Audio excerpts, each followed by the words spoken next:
Well, true. Èmi náà kàn fẹ́ clear all these things on table. So can I resume sọ́dọ̀ fully?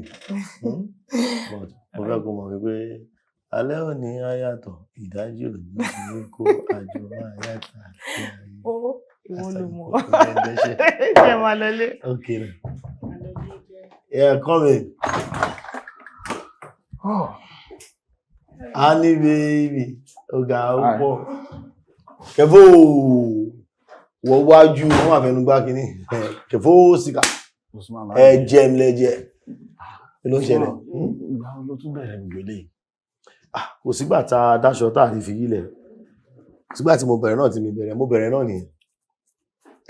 Àbí? Bàyá tó wà nílẹ̀ sọ pé òun ti wà òkè.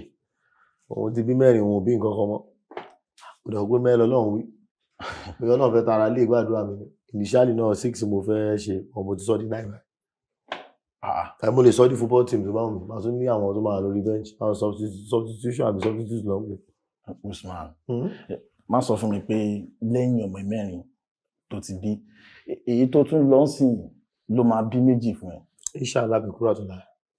Ó máa bí pẹ̀lú rọrùn tí wọ́n ní fàbẹ́ gbé jáde tí ìyàwó àtọ́ máa wà. Èmi ò sọ pé mo fẹ́ fẹ́ àwọn kejì tẹ́lẹ̀ bọ́ ológun mo ti bí mẹ́rin mi ò ṣe mọ́ ẹ̀nà mọ́ wà pé kí ló dé?